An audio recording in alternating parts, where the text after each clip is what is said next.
Buenas noches, ya estamos en directo. Juan Carlos Pérez, buenas noches, bienvenido. Hoy vamos a hacer una entrevista. ¿Me oyes bien, no, Juan Carlos? Sí, Sí. perfecto, moltes gràcies, bona nit. Es que ricasco, no, eso lo tengo que decir yo. ¿Lo he pronunciado bien? Sí, ¿no? Sí, Es lo único que sé, ¿eh? Intenté de jovencito aprender vasco, no pasé del ni nice, que es el yo soy, pero eso es culpa mía, ¿eh? O sea que, bueno, si hubiera pillado una novia vasca, seguramente eso ayuda. Bueno, perdónate. Bueno, hoy vamos a hablar, la verdad es que vamos a hablar con Juan Carlos Pérez. Algunos de ustedes lo conocen porque es masoca, muy masoca, está en el grupo de masocas online y tal, pero yo creo que es la persona indicada hoy para hablar, bueno, Junts, etcétera, etcétera, ¿no? Cómo puede acabar Junts, un poco cómo ven desde el País Vasco el tema catalán. Más que nada, entre otras cosas, lo voy a poner aquí, porque Juan Carlos tiene experiencia aquí con Joan Puigcercós. ¿Esta foto es de las elecciones? del día 1 de marzo del 2009, unas elecciones que dieron paso a Pachi López en la Julianea. Lo cual la gente olvida que fue un bipartito, porque no a nivel de consejero, pero el PP tuvo cargos a nivel intermedio. Director de una agencia, estas cosas que a veces no dan visibilidad, pero ponen a gente en algunos cargos. Vale.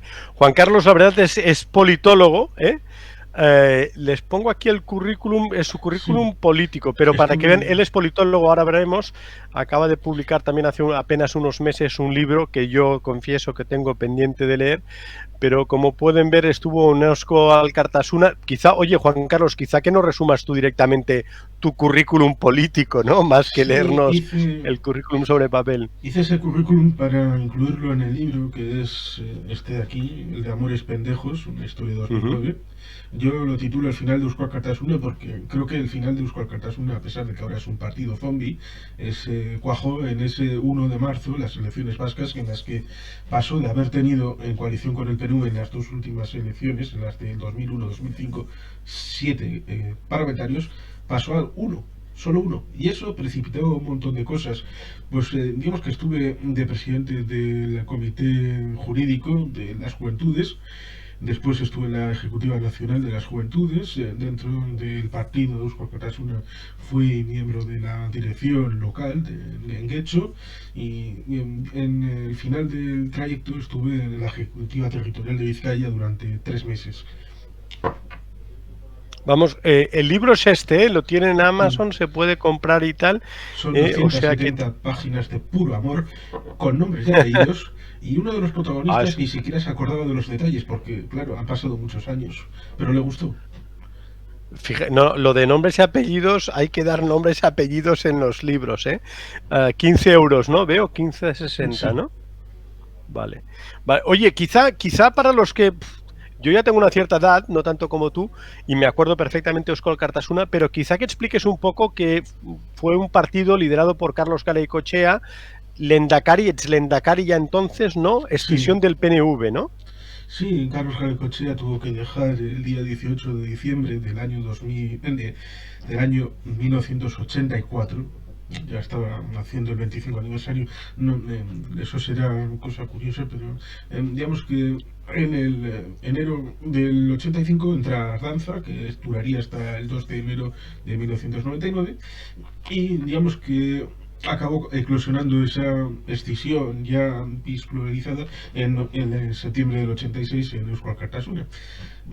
Yo entro en Euskal Kartasuna en el año 2000 cuando estaba estudiando el primer año de la carrera y ya entonces estaba un poco, porque en el año 99 habían ido en coalición a las elecciones y parecía que había una unión de destino con el PNV, a pesar de que en el periodo en el que yo estoy, la mitad de las elecciones se fue en separado y la otra se fue en conjunto, lo cual ciertamente hay curiosos detalles en donde Eusko Alkartasuna siempre trataba de establecer grupos separados, ir juntos en elecciones, pero luego grupos parlamentarios separados.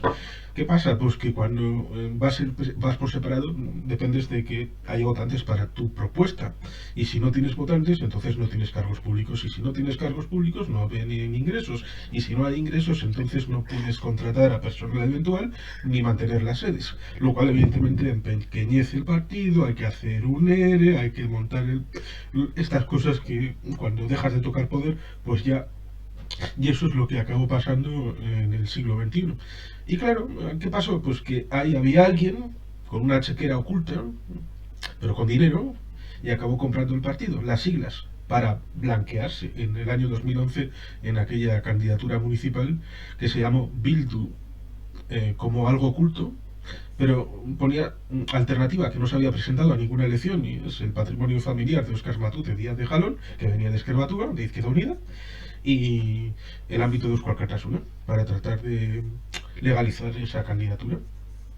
Básicamente era eh, ser el califa en vez del califa, dar el sorpaso, lo cual es curioso porque esto es lo que ha hecho Esquerra con el espacio postconvergente, lo cual es curioso precisamente porque en esas elecciones de marzo y luego vienen unas europeas que fueron cruciales, porque seguramente tú lo recordarás mucho mejor, los resultados de Esquerra en 2009 no eran muy allá, y luego llega 2010 y bajaron bastante, quizá por influjo de solidaridad. Bueno, por el segundo tripartito, ¿no? Mm, De hecho, quien lo acabó pagando fue precisamente Joan Puigcercós, ¿no? Carod se mantuvo con 21 y luego cuando llegó Puigcercós ya bajó, no, pues creo que a 10. Estamos hablando, para los que se vayan incorporando, estamos hablando con Juan Carlos Pérez. Déjame acabar de presentarte, sí, que él habla así con esta soltura porque es licenciado en Ciencias Políticas, máster en Procesos de Democracia Participativa y activo en política desde el 2000. También es youtuber y tiene una docena, ¿no? Una decena de libros publicados, ¿no? Hemos hablado del sí, último, pero tienes más. Oye, déjame hacer, se me acumulan sí. las preguntas, pero déjame hacerte una. ¿La escisión de Eusko Alkartasuna era un tema de química personal entre Carlos Garaycochea y Xavier Arzallus? ¿Simplemente química personal de diferencia? ¿O es que realmente eran dos modelos de partido con concepciones de la política distintas? Hay varios ingredientes porque eh, había una concepción en principio democristiana en la tradición del PNU, y Carlos Garaycochea intentaba hacer una línea más socialdemócrata, o por lo menos esa era la idea, hacer la separación entre las dos tradiciones que han levantado el estado de bienestar en Europa, pero también hay circunstancias acerca de la cohesión territorial del País Vasco, porque el PNV tradicionalmente ha sido confederal para dar poder a los territorios. Las haciendas están en la Diputación Foral, no están a nivel gobierno vasco. Pero Garaycochea quería controlar desde el gobierno al partido, y no al revés, que el partido controlara al gobierno, lo cual ciertamente lleva un choque de trenes, sobre todo teniendo en cuenta de que quería también controlar desde el gobierno vasco las diputaciones forales, lo cual, digamos que de haber triunfado, habría alejado definitivamente Navarra, porque en el modelo confederal del PNV, Navarra sigue manteniendo en la propuesta tradicional del PNV, sigue manteniendo la hacienda foral en Navarra, lo cual es históricamente correcto, pero Garaycochea quería centralizar todo en una capital, lo cual es curioso, era un modelo más bien jacobino. Pero bueno, hay esas diferencias que fueron ocultadas bajo ese mantra de son dos gallos en un mismo corral, se pelean, y eso ya fue irresoluble. Pero bueno, ahí está la historia para contarnos. Eso evidentemente sorprende cuando luego en los años 90, a finales, se llega a un punto donde se va a un gobierno de coalición entre la llamada escisión con el partido del que se escinde. Hay gente que no lo entendió, y también hay gente que no entendió que se fueran incluso otra vez en coalición. Incluso, ciertamente, en algún momento se pensó que el PNV y Eusko Alkartasuna fueran la ciudad vasca. Tenemos un documento gráfico, lo voy a poner más grande para que lo puedan ver la gente que nos está siguiendo, que es este de aquí eres tú, claro, Sí, entre Garaycochea. Esa foto que está Begoña Rasti, que fue presidenta hasta el año 2007, Sí, cierto. Joseba Azcárraga, que ahora es portavoz de Sare, pero entonces tenía otro posicionamiento, que fue secretario general, con el muchacho que la gente no conocerá, con ese de las patillas, que es una izierreta, y Carlos Garaycochea. Esta foto es del haber Rieguna, el Día de la Patria, justo después de las elecciones, cuando mucha gente que está ahí detrás, cargos públicos del gobierno vasco, sabían perfectamente, meridianamente, que iban a salir del gobierno, y fue una Rieguna muy triste, muy gris, hasta el punto de que, lo digo en el libro, las relaciones internacionales. Yo en ese momento era el secretario internacional de las Juventudes y el secretario internacional de la Ejecutiva Nacional de ella. Entre los dos tuvimos que encargarnos de todas las delegaciones internacionales porque el resto desapareció, se fue a por uvas, no quisieron saber nada. Oye, has dicho Joseba Azcárraga, que es este señor de aquí, no tenía el mismo posicionamiento político, perdona, ¿te refieres que no era tan independentista entonces? No tenía el mismo posicionamiento tan vehemente con respecto a las personas presas. Era un tema que sí, era el consejero de justicia, pero digamos que era un tema más sin ninguna especificidad. Un tema que el departamento pues siempre tiene que, de justicia, siempre tiene que encargarse de la relación con los presos, de cualquier tipo, pero ahora, como es el portavoz de SARE, que está relacionada directamente, pues parece que se ha soltado la melena y ya. Oye, déjame también hacerte una pregunta genérica. ¿Cómo se ve el lío catalán desde Euskadi? Pues ha visto un ¿Nos poco. hemos vuelto locos o...? Perdona, dime. No, en principio se veía desde el punto de vista pragmático, antes en la época de Pujol y el tripartito, bueno, estos catalanes quieren transformar Madrid, transformar España, nosotros somos más artistas, vamos a nuestro rollo, pero luego con el tema de primero el pacto fiscal y luego el proceso, parecía que nosotros éramos unos blandengues, unos medifluos, y nos venían los más radicales a decir que nosotros no hacíamos nada, que éramos unos regionalistas, unos acomodaticios, lo cual es curioso cuando se ha visto que aquello era bluff, que en realidad eran discursos, grandes fiestas, que si la paella de Cadaqués, que si ir de cadeneta el fin de semana y un montón de estas cosas, pero luego hacer no había nada. Pues digamos que los que estaban con el proceso en el País Vasco se han ocultado bastante, se han tapado un montón. Y solamente han hiperventilado con decir, veis, les han metido a la cárcel, qué vergüenza. Hombre, pues les han metido a la cárcel.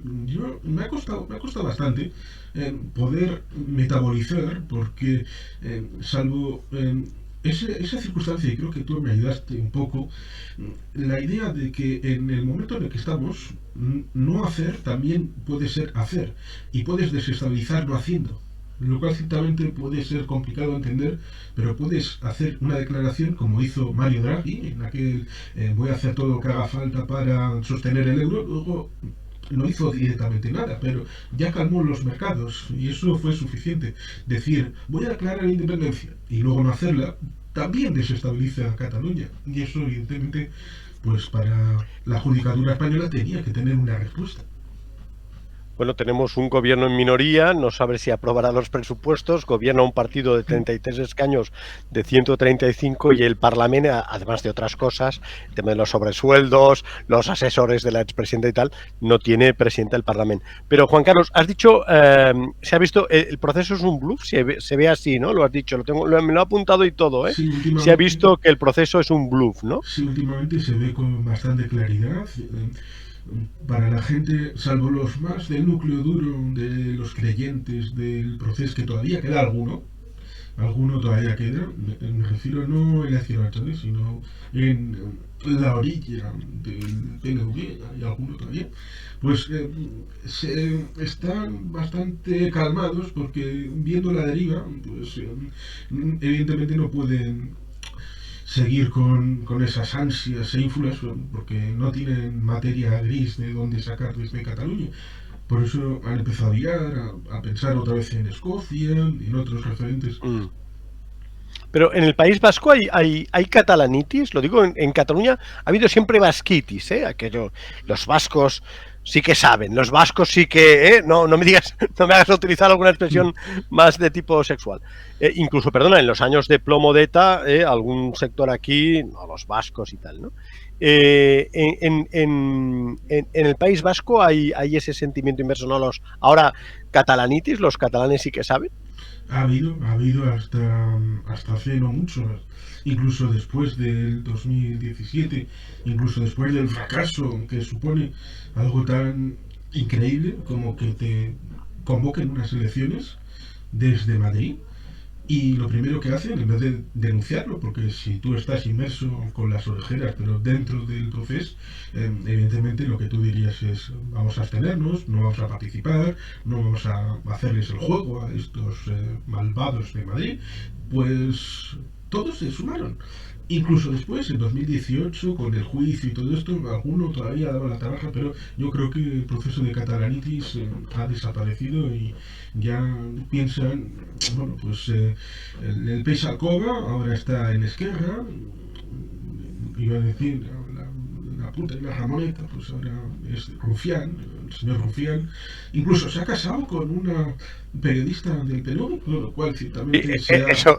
Eso me interesa, eso no sé. Pero oye, la periodista es burguesía vasca, para entenderlo, sector Neguri o es clase media normalita. Es guipuzcoana, de origen de Claro, Irún. las cosas que interesan de verdad en el canal de Riu. Es originaria de Irún. Ahora se ha congelado, ¿no? Perdona, lo hemos perdido, claro, hablábamos de la pareja de... Ahora, Juan Carlos, te hemos perdido. Al momento de citar la palabra rufián, se nos ha cortado. Vale, No sé pues, si quieres que repita la pregunta. No. La nueva esposa, por si se han casado, de Rufián, ¿es burguesía vasca? Es de Irún. Es de Irún, guipuzcoana. Es de Irún. Y le hizo a Rufián irse a Irún a hacer la boda donde tiene que ser. Sí, asistieron Junqueras y Tardá, entre otros invitados. Pero no es decir, incluso yo creo que en la evolución ideológica de Rufián no sé si influye la pareja, ¿no? Es decir, la mujer, si además es jefe de prensa del PNV, Gabriel, no te pases, basta de numeritos con la impresora en el Congreso. Cuidado que os vais a hacer daño, ¿no? Porque Rufián hasta reniega ahora del famoso tuit del 155. ¿Tú crees que ha influido la mujer? Hombre, ¿Es burguesía vasca PNV para entendernos o no necesariamente? Yo creo que todos los que tenemos pareja, mujer, la mujer siempre nos influye en algo, evidentemente.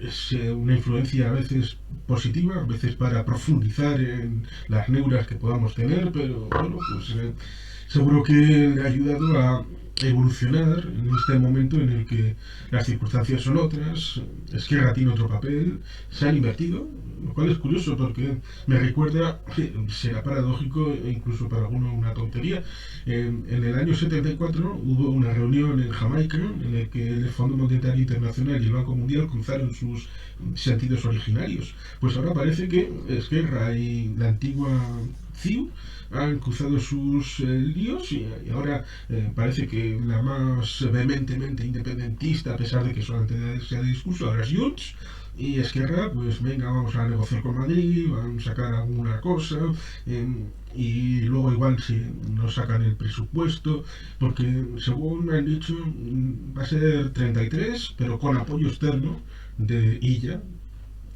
y a saber si en Común Podem, tal vez, pero claro, que recuerdo que seguro que tenéis de los dos tripartitos, debe ser espectacular como para echarlo de menos.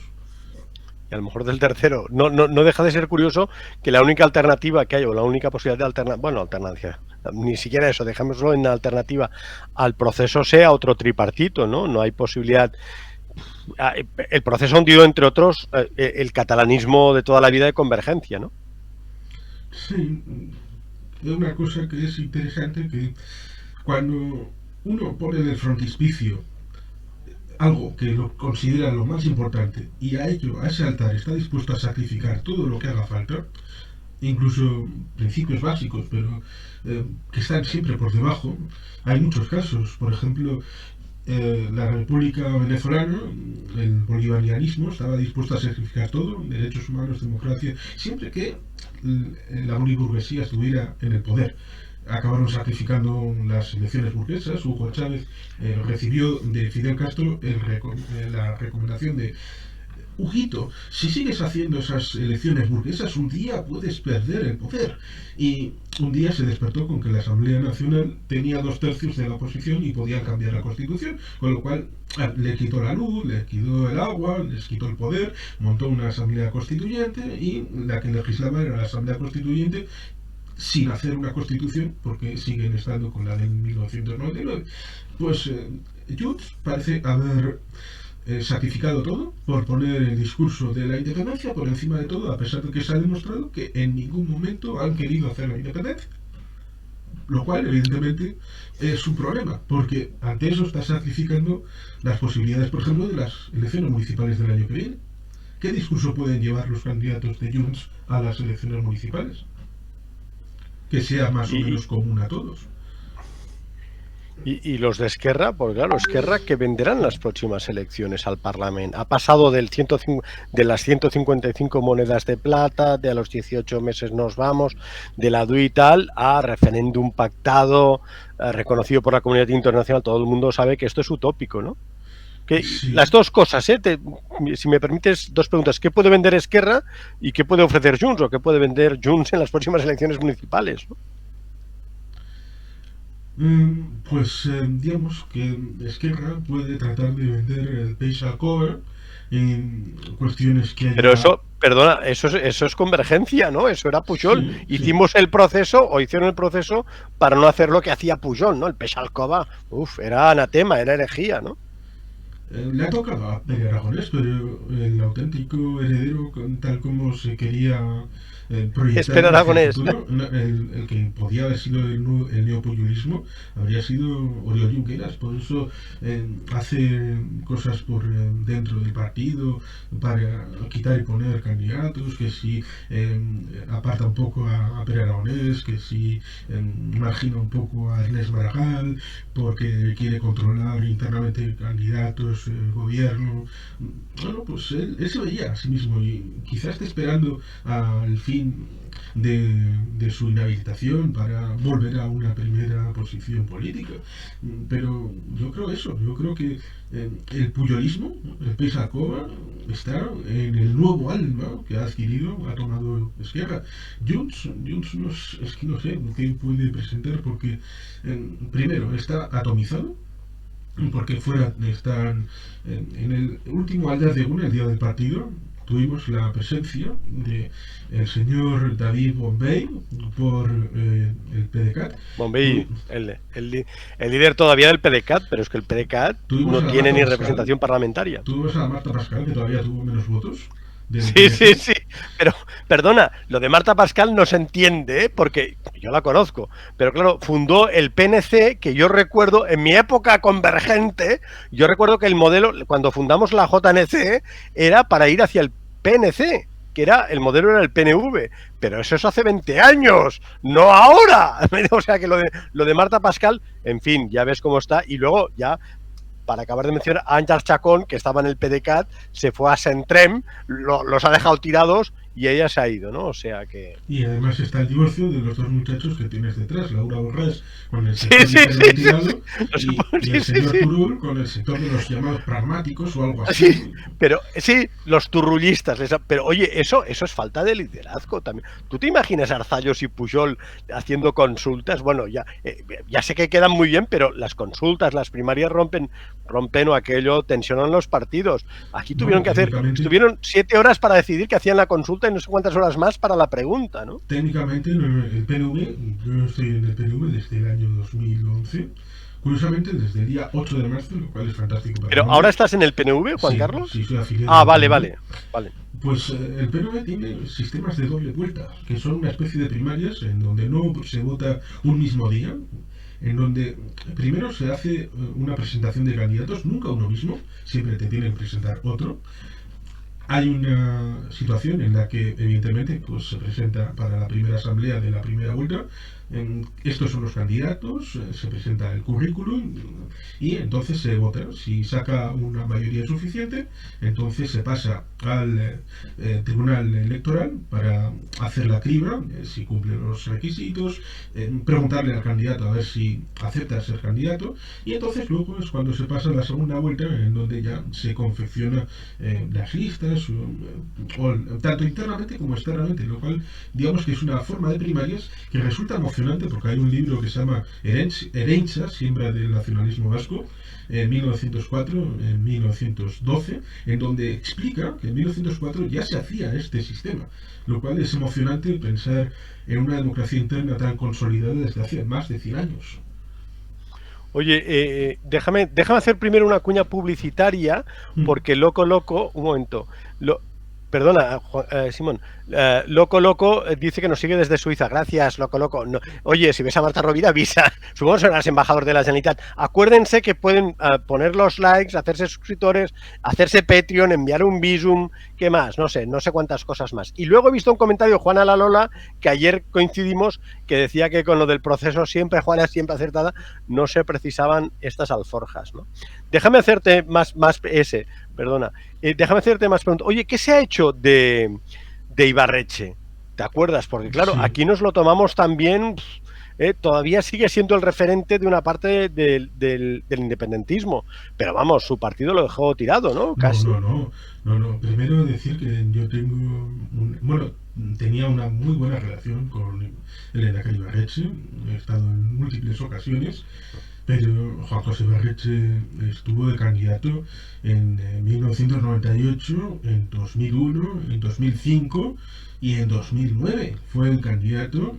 Otra cosa es que él no quería ser el jefe de ninguna oposición ni obstaculizar una labor de gobierno de alguien que tenía mucho menos carisma que él, porque evidentemente el carisma que podía tener Ibarretxe después de 10 años de ser Lehendakari y un Patxi López en el que de haber seguido Ibarretxe en el propio Parlamento, digamos que el duelo dialéctico habría desaparecido de lo profundo, de lo importante, y habría sido algo más personal, más viciado. Prefirió retirarse después de haber sido candidato. Hizo la vuelta al profesorado, él hizo la tesis doctoral, luego la reconvirtió, la tesis doctoral, en un libro que se llama El caso vasco, editado por Oveja Negra, editorial de Colombia. Pasó por diversas universidades, creó Pero un esto, si centro. es una editorial de Colombia, es que no encontró ninguna ni en el País Vasco ni en España, ¿no? Ah, Ahí está la pero, duda. oye, perdona, pero el PNV perdió 4 diputados tras presentar el plan Ibarretxe. En cierta manera, el propio PNV enterró el plan Ibarretxe, ¿no? Estás hablando Aquí de todavía lo 2005. vemos como aquello, el plan Ibarretxe. Pero ya te digo, yo recuerdo aquellas Primero, elecciones en que perdieron 4 diputados.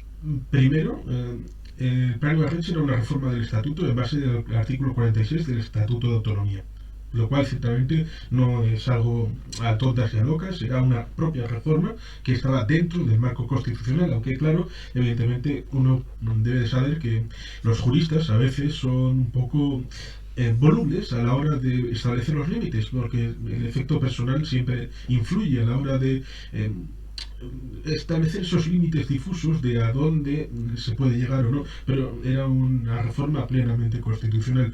En el año 2005 lo que pasó es que sí, se perdieron 4 diputados, pero hay un pequeño detalle, es que se olvida añadir a dónde fueron esos 4 diputados, porque uno puede pensar, es porque habéis ido demasiado lejos. Igual es porque se fue demasiado corto, porque de esos 4 diputados, 2 fueron a la izquierda y 2 fueron a Aralar, lo cual evidentemente es un elemento interesante para poder contextualizar. Ibarretxe, como digo, fue y fundó el Aguirre Lehendakari Center, un think tank, respecto a esos pensamientos que están acerca del desarrollo humano sostenible, el derecho a decidir, y ahí están, con universidades de Estados Unidos, la Universidad de Georgetown, con universidades de América Latina, incluso de Singapur, haciendo pues una labor más bien docente, que es en la que se siente más a gusto. Oye, ¿Otegi llegará al Endacari? Yo cuando estuve en prisión pensé, lo están haciendo el Endacari, evidentemente para eso ahí se necesitan votos, pero no sé si el mapa político ha cambiado, el PNV también. ¿Otegi llegará al Endacari? Y lo dudo, ¿no? Yo confío y deseo en que no, y hay un añadido que resulta curioso y vergonzante para ellos, porque en la última elección, la de julio de 2020, Otegi, a pesar de que estaba técnicamente inhabilitado, podía haber sido candidato. Simplemente tenían que haberle nombrado candidato y digamos que la justicia se habría visto en el brete suficiente como para tener que aceptarlo debido a los plazos y acerca de la inhabilitación que ya estaba próxima a ser Por lo tanto, digamos que en esa elección, quien le inhabilita es la izquierda de Chale y los comandantes, que no consideran en él una buena persona. Pero es que resulta interesante el asunto de la selección del personal por parte de la izquierda de Chale. En esas elecciones y en otras anteriores podían haber puesto a Miren Larrión, que fue candidata efectivamente a la alcaldía de Vitoria, pero había sido sondeada para ser candidata a diputada general de Araba o para ser candidata a Lehendakari. Pues se ha descubierto que había tenido un problema con una cuenta con una compañera de grupo parlamentario en el Ayuntamiento de Vitoria y se ha descubierto pues, que tenía problemas mentales, lo cual ciertamente es terrible que una organización como la Izquierda Chale tenga tan mal ojo como para elegir personas como esta como candidatas.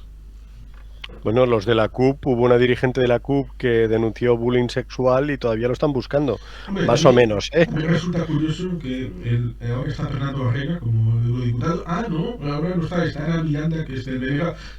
No digo porque a veces se nos acusa al PNV de hacer poco en Europa, pero ellos llegan a acuerdos en donde se reparten el periodo de estancia en Bruselas.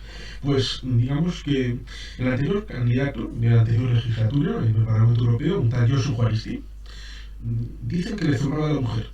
Y esto se ocultó, lo mismo que ciertos malos tratos en una rico taberna, cosas que, sorprendentemente, ETV nunca toca. Y normalmente solemos decir cuando decimos que esto nunca lo sacan a la luz, porque Telebachoki, porque nos dicen, ETV está siempre del lado del PNV. Pues a veces parece que juegan a la contra, de que la mayoría sindical, que es de el sindicato de la Izquierda Chale, tiene mucha influencia en la dirección informativa de ETV, lo cual ciertamente a veces es sorprendente, pero no tanto como, por ejemplo, el diario más vendido en el País Vasco es El Correo, que evidentemente no es del PNV. Por eso es el diario más vendido, ¿no? Los medios necesitan una credibilidad informativa, ¿no? Sí, es sorprendente la diversidad. Los vascos compran El Correo por la mañana, ven ETV, que tampoco es del PNV, pero luego a la hora de votar mete la papeleta del PNV. Yo quejándome de TV3, pero veo que TV está a la altura, ¿no? Hombre, hay quien dice que fue un acuerdo en no incidir mucho en ser del PNV para otras cosas, pero bueno, eso son cosas que se dicen por ahí. Yo estuve un día en una tertulia de Xavier Pitts, sigue presentando, ¿no? Sí, sigue presentando en Jaque en las mañanas, haciendo la competencia a Ferreras. Ah, vale. No, estuve ahí, además me hizo mucha gracia, a mí que no me invita a ningún lado, me invitó él, que dijo, ah, vale. Y luego por la tarde estaba en Intereconomía, o sea que por la mañana estaba en Euskal Televista y por la tarde ahí. Lo que pasa es que luego creo que tuvo un tuit muy desafortunado con los muertos del Palacio de Hielo durante el COVID, ¿no? O hizo algún comentario polémico, ¿no? No sé si te acordarás. Bueno, a veces es una persona un poco impulsiva.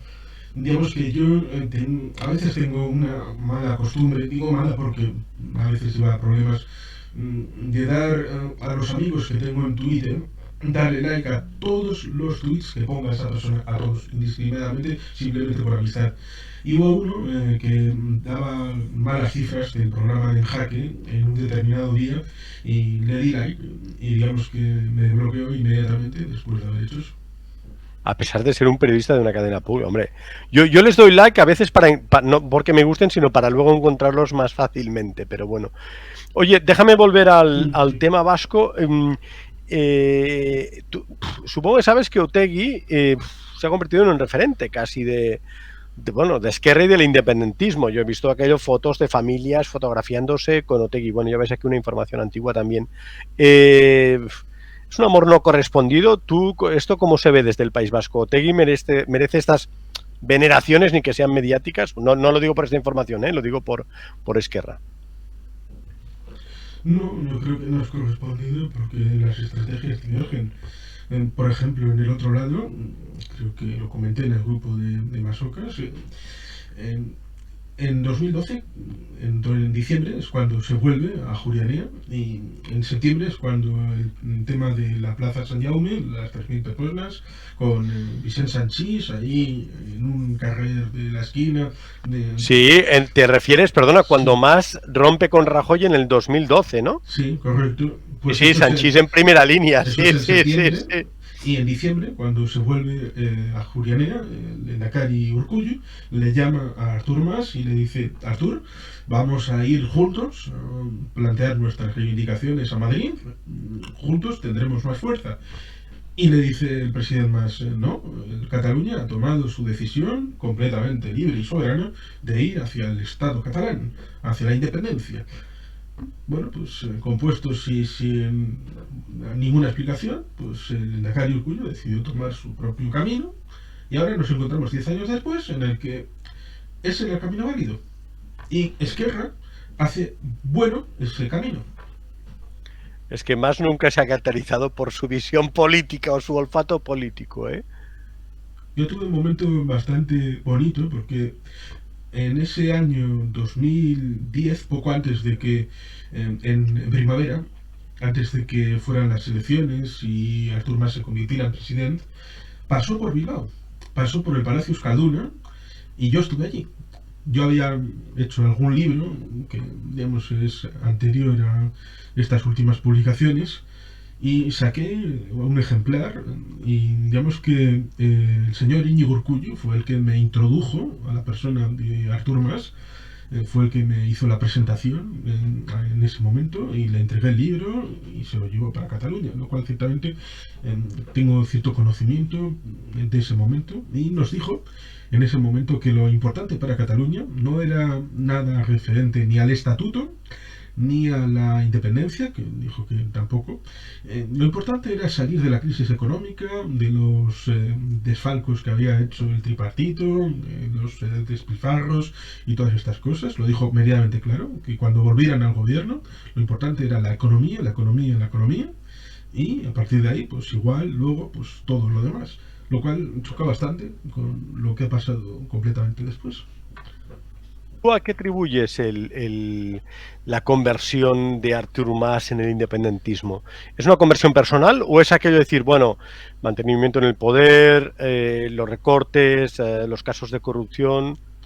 Yo creo que es algo inducido, en parte por la presión de las bases, que poco a poco las bases de convergencia, la del CDC, se fueron convirtiendo al independentismo progresivamente, y eso creo que siempre acaba por animar a la cúpula de o pierdo las bases o voy con las bases. Y si el tren tiene suficiente marcha, pues hombre, tienes que subirte, a pesar de que sea como cabalgar un toro bravo, que nunca sabes si te va a tirar, como si fuera un rodeo. Pues eso yo creo que es lo que le pasó a Artur Mas, que se vio en la tesitura de que o hago esto o aquí desaparezco para la historia, y fue su decisión.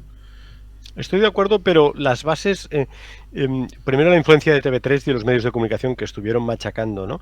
Y luego las bases, la verdad es que las bases en esa época, Convergencia era un partido de masas, ¿no? Teóricamente, que Sí, tampoco eran, pero 50.000 militantes. pero había una Si diferencia. Convergencia se volcaba... Había una diferencia, por ejemplo, se solía comparar las actividades de Pujol y Arzayus los domingos. Pero Pujol hacía actos desde la Generalitat, porque no había dicefalia, era el líder del partido y el líder del país.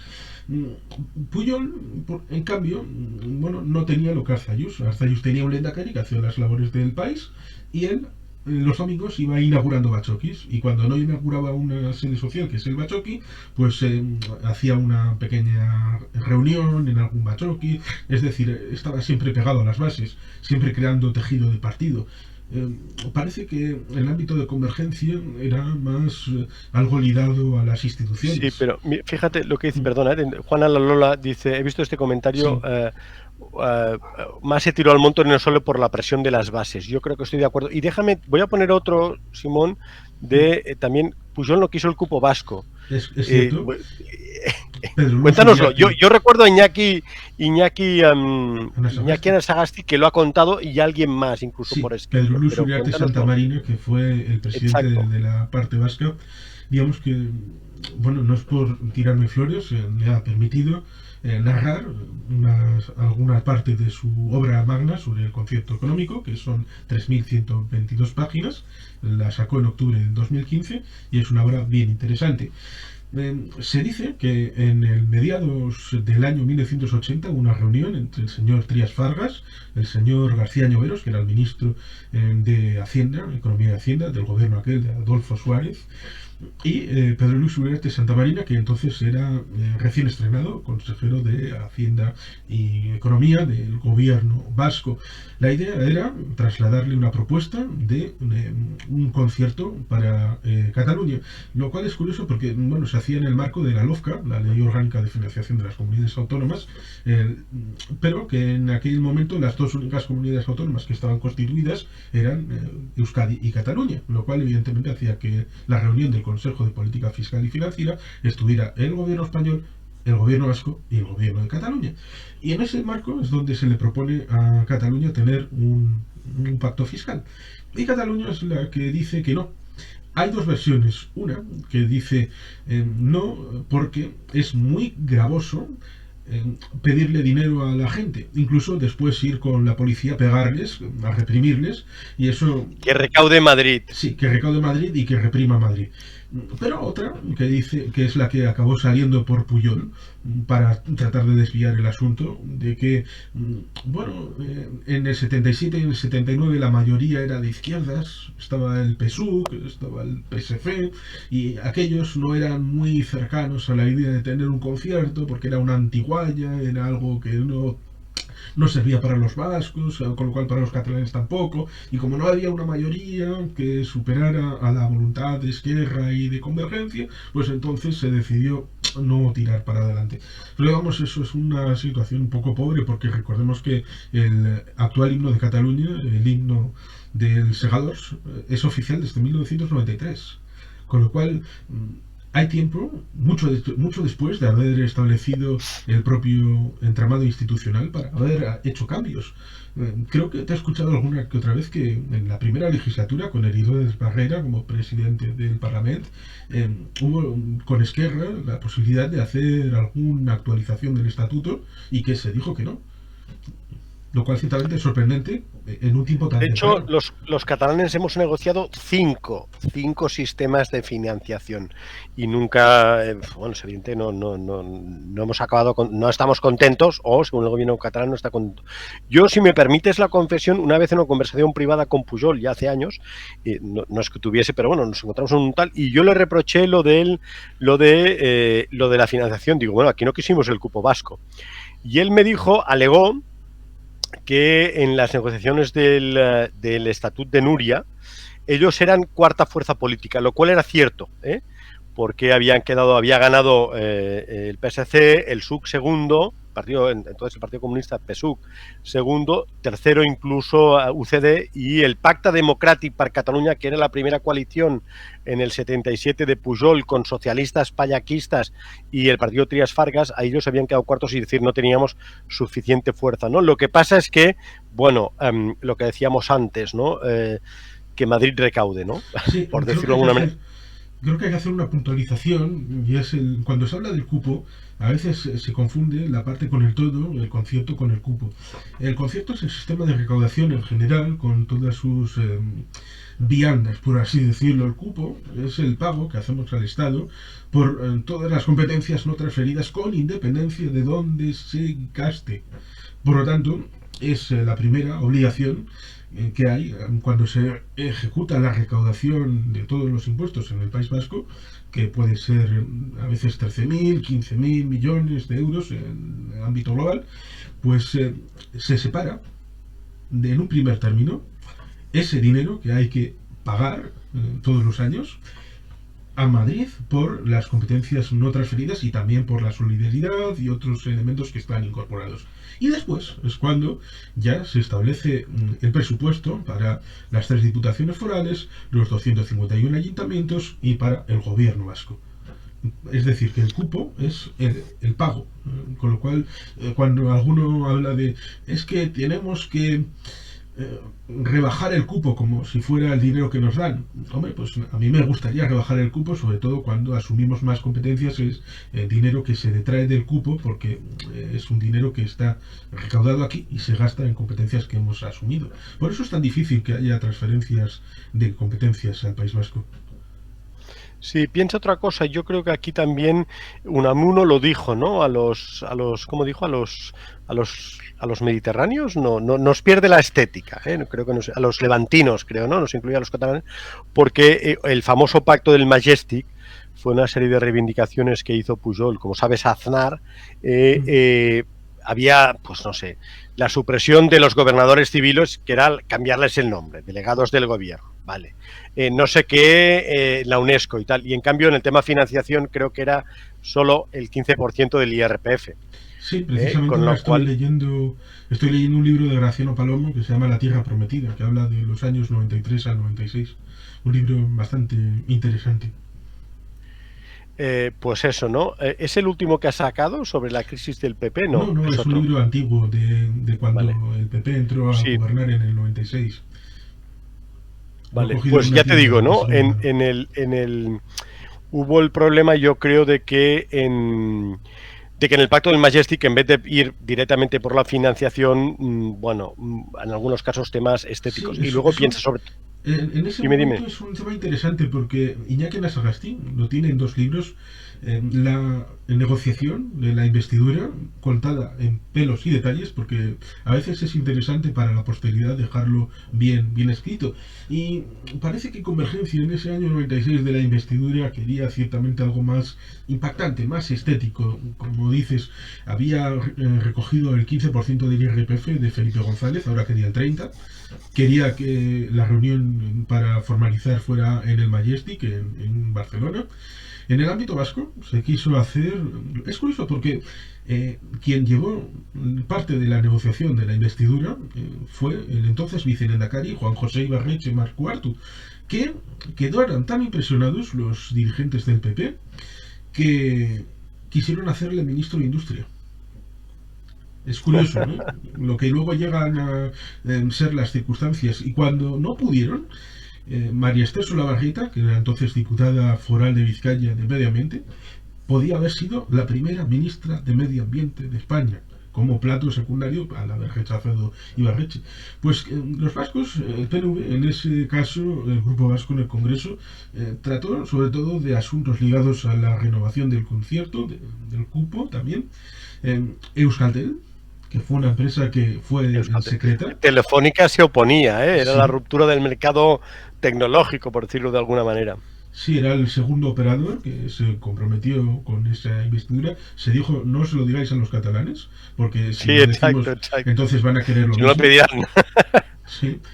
Y otra cosa que resulta curioso, porque don Mariano Rajoy Brey, que entonces estaba dentro de la cúpula, con un puro la mano reconoció, tenéis derecho a la seguridad social, pero si os transfiero la seguridad social, que es el artículo número 18.2b del Estatuto de Autonomía de Guernica y el artículo 54 del mejoramiento del fuero.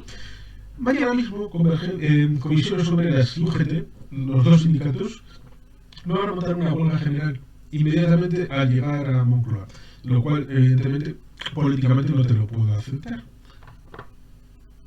Yo te voy a enseñar otra cosa que Mm. reafirma un poco lo que te decía, ¿no? Que a lo mejor en el tema de financiación algo hemos hecho mal los catalanes, que es esto de aquí, que como puedes ver es una portada de La Vanguardia con Artur Mas, en este caso ya era consejero jefe, ¿eh? El de la derecha era el entonces consejero de Economía, Francesc Homs, no confundir con luego el Francesc Homs, Quico Homs, para entendernos, pero como puedes ver es el acuerdo del 2001 con Aznar con mayoría absoluta ya, pero que, bueno, según Convergencia había sido un gran acuerdo. Lo pondré grande para que lo puedan ver nuestros lectores. Por eso te digo, ¿no? A Sí, veces quizá nos pierde la estética también, ¿no? sí, Y luego el gran error, perdona, el gran error del estatut, ¿no? El estatut, en vez de empezar por la financiación, empezamos por el estatut, con lo cual estuvimos 4 años de debate del estatut, la gente estaba hasta el moño, y luego cuando al final se aprobó el estatut, dijo, bueno, ahora la financiación. Claro, ya todas las cartas estaban encima de la mesa, ¿no? sí, es cierto. En 2009 fue la otra financiación, la de Joan Ridao, que entonces era portavoz de Esquerra. Es la última vez que se ha firmado un acuerdo de financiación para las comunidades de régimen común. Lo cual es sorprendente porque en teoría se debe hacer cada 5 años. Y Cristina Cifuentes dijo que el actual sistema era satánico, directamente. En 2014 se tendría que haber renovado, no se ha hecho, y es la base de la financiación de los servicios sociales de las 15 comunidades del régimen común. Lo cual es sorprendente porque nadie sabe cómo explicar el sistema del régimen común. Sí, a veces se meten con el cupo, con el concierto, con los navarros, con los vascos, a veces menos con los navarros, a pesar de que el concierto, cuando surge el día 28 de febrero de 1878, surge como reflejo del acuerdo Navarro-Villoslada del año anterior, de 1877, lo cual ciertamente es un espejo que evidentemente tiene su ida y vuelta, porque el acuerdo que se firma el 30 de diciembre de 1980 es el que luego Carlos Solchaga firma con Navarra en 1990. Pues nadie me ha llegado a cumplimentar un desafío que he lanzado. En 5 páginas de DIN A4, explicar, sin meterse con ningún otro modelo, explicar el modelo de financiación del régimen común. O en un vídeo de 10-15 minutos. Nadie ha sabido satisfacerme, pero siempre todo el mundo se mete con el sistema foral, lo cual es alucinante. Pero es eso, la financiación se traduce en cosas tangibles. En sanidad, en educación, en servicios sociales, en ayudas para las personas con dependencia. Debería de tener mayor importancia de dónde salen esos dineros, porque es como las luces de un arbolito de Navidad, están tan revueltas que sale por un lado, vuelve y uno no sabe situarse. Oye, he dejado la pregunta del $1.000.000 para el final. ¿El lío catalán tiene arreglo? ¿Cómo se arregla? Pues es difícil arreglarlo, porque, como diría Ortega y Gasset, el famoso filósofo, no sabemos lo que nos pasa y eso es lo que La nos conllevancia, pasa. ¿no? No, que no sabemos lo que nos pasa y eso es lo que nos pasa. La idea de hacer primero un diagnóstico, saber dónde pisa uno los pies, saber dónde, sin provocaciones, porque Unamuno, por ejemplo, era un gran provocador y cuando terminó su vida, ya prácticamente en diciembre del año 1936, después de aquel elemento del 12 de octubre del 36, de venceréis pero no convenceréis, que Alejandro Amenábar hizo bastante bien en aquella película de Mientras dure la guerra, pues cuando le preguntaron la última cosa, dijo: soy nacionalista vasco, casi, diciendo que los gudaris que estaban enfrente eran más tolerantes con la vida humana que con los que él había apoyado desde el 18 de julio, lo cual ciertamente, después de una trayectoria de provocaciones, pues cuando uno está al final de la vida, hace recapitulación, pues puede tener unas ideas un poco más claras. Pero en el caso de Cataluña, evidentemente no espero que sean los últimos días de Cataluña en los que estemos viviendo, porque eso sería terrible. Pero en esta situación, evidentemente, hay que hacer un diagnóstico, saber dónde uno está, para saber... Bueno, y decir la verdad, ¿no? Sí, claro. Evidentemente, porque sin decir la verdad es imposible no solamente tener credibilidad, sino proponer cosas, proyectos. Yo a veces he puesto, lo saben los que me siguen, a Stalin, incluso a Stalin, dictador soviético, porque cuando los alemanes los invadieron, incluso él dijo la verdad, ¿no? Oiga, nos están zurrando y tal, pero al final ganaremos. Sí, compartimos el amor por la historia. Sí, Juan Carlos, déjame, voy a hacer vamos a dar el premio comentario del día a Dolors Marsellas, precisamente, perdón, porque dice que no tiene arreglo. Dolors, comentario del día. Juana, te ha salido competencia, ¿eh? Dolors, puedes ir a Palau de mi parte a ver si cae algo. No lo creo y en todo caso no fuerces la situación. Bueno, Juan Carlos. En todo caso depende de lo que digan los catalanes, que es lo importante. Porque al fin y al cabo uno tiene... Sí, pero Butem otra vez no, por favor. Hombre, yo me estaba pensando en unas elecciones, por ejemplo, al Parlamento de Cataluña, cuando sean, igual después de las municipales, puede que sea así. La gente tiene derecho a estar en un partido. Si no le gusta ese partido, tiene derecho a ir al registro del Ministerio de Interior, registrar otro partido, competir en las elecciones, reparar el apoyo de la gente. Eso, bueno, es una oportunidad para cambiar las cosas. No sé si es posible, pero siempre está en la mano de cada persona activarse, informarse, tener una cierta inquietud. Ujú. Sí, lo que pasa es que aquí yo creo que el sistema, la ley electoral no favorece, el sistema mediático tampoco, porque a pesar de que lo hagan muy mal, más o menos siempre ganan los mismos, ¿no? Es decir, la oposición, como mucho, puede intentar rascar a que pierdan la mayoría absoluta, ¿eh? Pero claro, es inviable un pacto de toda la oposición para gobernar, ¿no? En PSC con Vox, bueno, claro, es evidente, ¿no? Sí, es Oye, complicado. vamos a terminar con un documento gráfico que este eres tú, el de la izquierda, el de la derecha es algún dirigente de la JERC, ¿no? Supongo, no Sí, sé si mantienes... ¿Alguien conocido? no, es uno de los que estaban entonces en la dirección de las comarcas gironinas y me Ujú. invitaron a dar una charla precisamente en aquello de las Basquitis, como pone, en noviembre, era la SLIC de otoño, de otoño-invierno, en el que estuvo el señor Pere Aragonés como dirigente de las JERC y estuvo el señor Oriol Junqueras como Ah, historiador sí, invitado. claro. De hecho, tuvieron buen rollo porque cuando Oriol Junqueras era solo un historiador mediático, el primero que lo inventó fue Pere Aragonés, a un acto de la JERC. Y supongo que ahí nació una muestra. Bueno, en todo caso, lástima que no era Pere Aragonés, que es este de aquí también cuando era el dirigente del ayer, porque a lo mejor ahora, no sé, igual te nombraba delegado de la Generalitat en el País Vasco. No sé, no sé si tendría tanto éxito como para eso. Bueno, Juan Carlos, oye, ha sido un placer. ¿Nos dejamos en alguna cosa, algún detalle que quieras aquello acabar de comentar? No, solo que escribí esto Podemos, con mucho cariño y con mucho amor, de amores pendejos. sí, vamos, te iba a decir, podemos volver a sacar el Sí, libro. Acuérdense que tienen este libro en Amazon, ¿eh? Y pues ya de pase, déjame meter la cuña publicitaria. Se pueden unir al canal, ¿eh?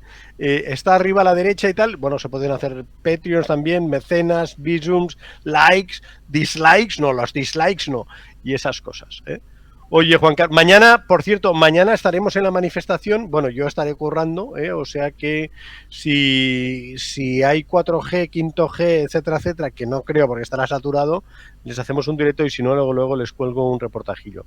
Juan Carlos, gracias. Y oye, gracias también porque tú sé que nos sigues, eres masoca, y siempre comentarios muy acertados en el grupo de WhatsApp. hago lo que puedo. Moltes gracias. Es que ricasco. ¿Vale? Mañana más. Buenas noches a todos.